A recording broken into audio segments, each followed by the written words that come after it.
बड़ी खबर सामने आ रही है। मंत्री राजेंद्र यादव के ठिकानों पर ईडी की कार्रवाई लगातार जारी है। हालांकि अभी तक आधिकारिक पुष्टि नहीं की गई है। मंत्री के घर के बाहर कई गाड़ियों का जमावड़ा लगा हुआ है। दिल्ली से ईडी की टीम यहां पहुंची है। ये बड़ी सूचना निकलकर सामने आ रही है। हालांकि आधिकारिक तौर पर इसकी पुष्टि अब तक नहीं की गई है। कोटपुतली से इस वक्त की सबसे बड़ी खबर आपको बता रहे हैं। मंत्री राजेंद्र यादव के कई ठिकानों पर ईडी की कार्रवाई जारी है। तो तस्वीरें सबसे पहले आपको न्यूज़ 18 राजस्थान पर आपको दिखा रहे हैं, क्योंकि गाड़ियों का जमावड़ा उनके ठिकाने के बाहर लगा हुआ है और इसी वजह से कहा जा रहा है कि ईडी की रेड पड़ी हुई है। इन्फोर्समेंट डिपार्टमेंट की टीम इस वक्त उनके घर पर पहुंची हुई है। सहयोगी राकेश हमारे साथ जुड़ चुके हैं। राकेश, क्या वाकई ईडी की टीम पहुंची हुई है मंत्री के घर? बिल्कुल, देखिए प्रियंका, राजस्थान में ईडी ने 10 छापे की कार्रवाई आज से शुरू की है और ये छापे की कार्रवाई मिड डे जो घोटाला है उसके संबंध में की गई है। चूंकि इनकम टैक्स डिपार्टमेंट ने करीब साल भर पहले जो मिड डे मील घोटाले पर छापे की कार्रवाई की थी और जो सरकार के मंत्री हैं राजेंद्र यादव, उनके यहाँ भी कार्रवाई हुई थी। हालांकि उस कार्रवाई में आयकर विभाग को जो घोटाले से संबंधित ऐसे कोई पुख्ता सबूत नहीं मिले थे, लेकिन अब ईडी ने इस मामले की जांच की है और जो जांच है वो 10 ठिकानों पर जारी है।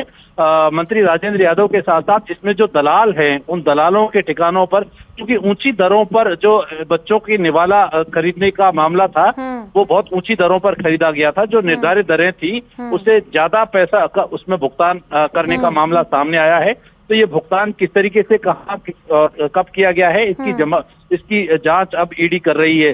क्योंकि अब ये जांच जो है अभी शुरू हुई है, कार्रवाई लंबी चल सकती है। जो स्कूली छात्रों के लिए जो सरकार पोषाहार खरीदती थी, उस पोषाहार के खरीदने में ये भारी अनियमितताएं सामने आई थी। उसके बाद इनकम टैक्स डिपार्टमेंट ने इस मामले में कार्रवाई की थी, क्योंकि इसके तार महाराष्ट्र तक से जुड़े हुए हैं। महाराष्ट्र में बड़े माफिया जो पोषाहार घोटाले में शामिल हैं वो इसमें लिप्त पाए गए थे। तो अब ईडी ने कार्रवाई शुरू की है। निश्चित तौर पर इसमें कई घोटाले और भी सामने आ सकते हैं। बिल्कुल राकेश, कई और खुलासे भी हो सकते हैं, क्योंकि आप बता रहे हैं कि मिड डे मील को लेकर ये जांच की जा रही है और 10 और ठिकाने आप बता रहे हैं जहां पर ईडी की टीम इस वक्त पहुंची हुई है। इस बीच ये बड़ा अपडेट हम दर्शकों को बताते चले। राकेश, आपके साथ बने रहेंगे। जयपुर से ये बड़ी खबर और बड़ा अपडेट इस मामले पर। मिड डे मील घोटाले पर ईडी के छापे पड़े हुए हैं। मंत्री राजेंद्र यादव से जुड़े ठिकानों पर ईडी की टीम इस वक्त मौजूद है। बच्चों के निवालों में घोटाला करने वालों पर ईडी ने शिकंजा कसा है। जयपुर में 10 से ज्यादा ठिकानों पर इस वक्त छापे पड़े हुए हैं, जहां पर इन्फोर्समेंट डिपार्टमेंट की टीम मौजूद है और गहनता से जांच पड़ताल की जा रही है। डॉक्यूमेंट्स खंगाले जा रहे हैं। बहरोड से लेकर विराटनगर सहित कई जगहों पर ईडी की कार्रवाई लगातार जारी है। जयपुर में भी कई ठिकानों पर ईडी का सर्च ऑपरेशन जारी है। राकेश, कई ठिकाने हैं। एक तो मंत्री का घर हो गया राजेंद्र यादव का, और कहां कहां पर टीम मौजूद है, इसे लेकर कोई अपडेट है क्या आपके पास? बिल्कुल, देखिए कमलजीत राणा जो सबसे बड़ा दलाल है और सबसे बड़ा घोटालेबाज है, इसने राज्य सरकार के हेलीकॉप्टर खरीदने की बात जो है सामने आई थी।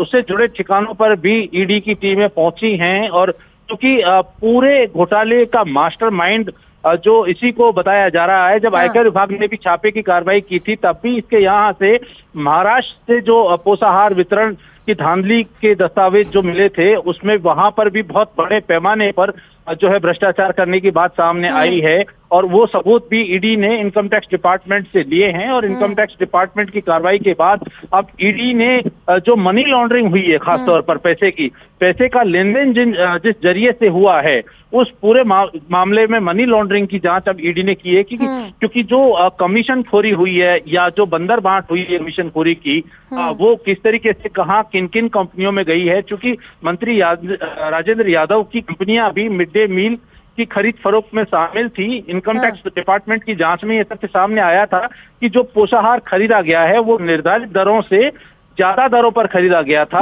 हालांकि जो खरीदी का कामकाज था वो पूरी तरीके से ट्रांसपेरेंट और कंपनियों के जरिए हुआ था, लेकिन का पोषाहार अगर 130 रुपए में खरीदा गया है तो वो नियम विरुद्ध था, उसमें सरकारी भुगतान हुआ है। तो सरकार, जो केंद्र सरकार ये पैसा देती है छात्रों के पोषाहार के लिए, वो पैसा भ्रष्टाचारियों के खातों में गया है।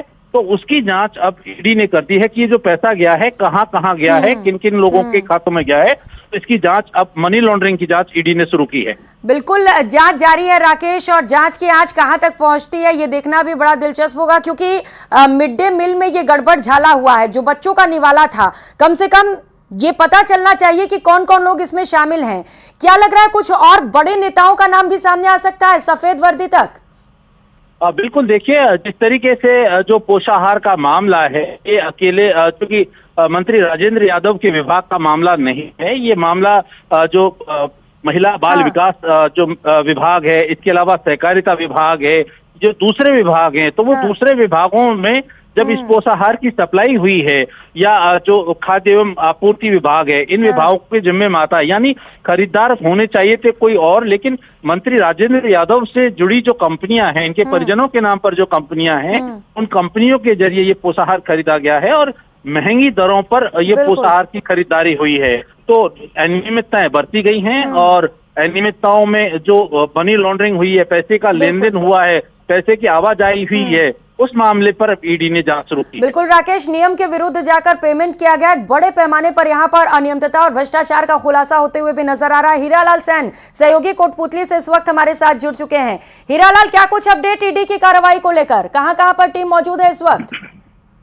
जी देखिए, मिड डे मील घोटाले को लेकर ईडी की टीम आज गृह राज्य मंत्री राजेंद्र यादव के ठिकानों पे पहुंची है और कार्रवाई शुरू की है। सुबह से ही कई गाड़ियों में जो टीम के सदस्य हैं वो यहाँ कोटपुतली पहुंच चुके थे और जो मंत्री का आवास है वहां पे उन्होंने कार्रवाई शुरू की है। हालांकि जो मंत्री का आवास है उसके बाहर कई गाड़ियों का लवाजमा भी देखा गया है और मंत्री का जो मकान है उसका गेट बंद कर दिया गया और लोगों की आवाजाही भी उस रास्ते पे कम कर दी गई है। फिलहाल टीम है जो अंदर कार्रवाई कर रही है, क्योंकि बिल्कुल हीरालाल, तो जांच लगातार जारी है। राकेश, हीरालाल, आप दोनों नजर बनाए रखिएगा ईडी की कार्रवाई पर। फिलहाल बहुत शुक्रिया आप दोनों का तमाम जानकारियों